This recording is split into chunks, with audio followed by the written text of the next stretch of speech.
Greetings, stranger, and welcome to my little street corner of literary horrors, where I share unusual tales from across the world to bring to you for your sick enjoyment. Now get yourself comfortable, as I have 4 stories that I'm sure you will find interesting. Our first story is called Humans Can Lick Too. A girl is alone at home one night, for the first time in her life. However, she has a dog to keep her company on those cold winter nights. One night, the girl listens on the news about a serial killer on the loose. That night, she tries to go to bed before locking all the doors and windows, except for one, so she can still feel the breeze of the wind. She goes to bed and keeps her dog with her at all times. She believes that as long as the dog can lick her hand, she'll be safe. Around midnight, she could hear dripping sounds going on constantly. Despite being fearful, she gets out of bed and checks all the sinks from the kitchen to the bathroom and finds no dripping as she goes back to bed. She still hears the dripping noise, too terrified to fall asleep. She puts her hand down next to her bed and feels the lick from her dog, reassuring her as she gently falls into a deep sleep. The next morning she wakes up and finds the dog missing, yet she could still hear the dripping sound continue. She figured out that the dripping sound wasn't coming from a sink, but coming from her wardrobe.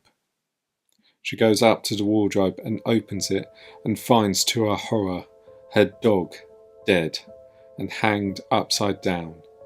The dripping sound she could hear was the blood coming from the body of the dog.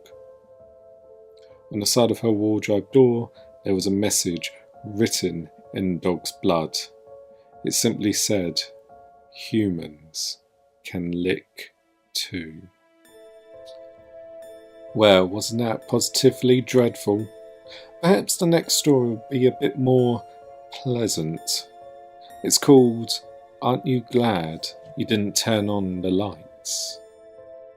2 best friends, Meg and Samantha, live in the same room of a college dormitory.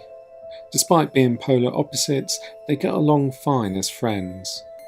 One night, Samantha decides to go out for a party with a date she recently met, while Meg stays behind to study for an upcoming midterm exam. When Samantha returns from the party, the lights are all turned off. She does not wish to disturb her friend asleep, so she keeps the lights off. Early in the morning, Sam tries to wake Meg up to discuss the exams. As Meg doesn't respond, Sam uncovers her face to wake her up. She gets horrified to discover Meg's face had turned black and blue and falls to the floor in a state of shock. She observes that Meg's studies table was all messed up and finds a note on the wall. It simply said, "Aren't you glad you didn't turn on the lights?" Well, she's not going to pass her exams now, is she? The next tale is based on a true story. It's from a woman from America who tells her story of an unexpected friend.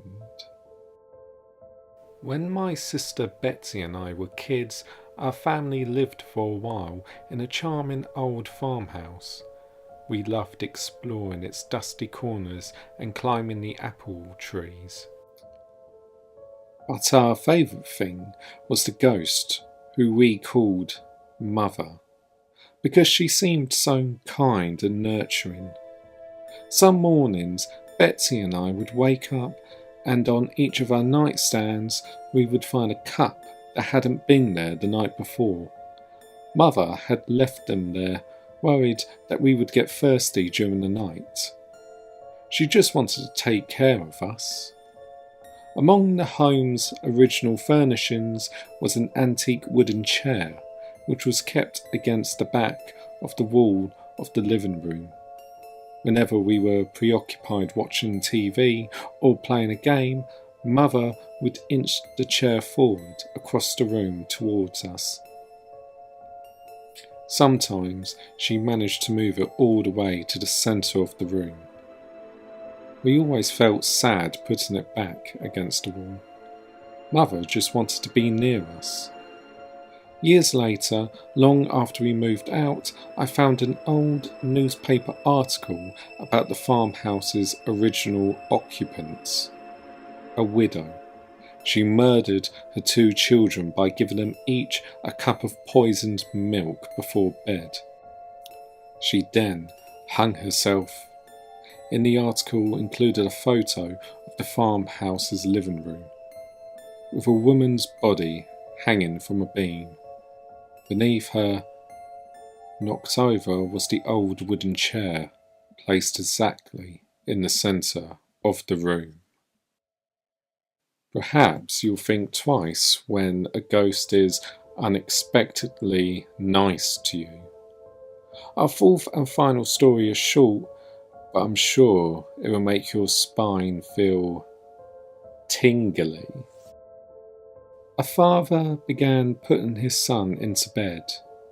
Before he leaves, his son says to him, "Daddy, can you check for monsters under my bed?" The father looked underneath for his own amusement, and to his surprise and horror, he found his son. Another son, identical to the one in the bed. The father looked at his son under the bed to see horror in his eyes. I suppose that's another mouth to feed, isn't it?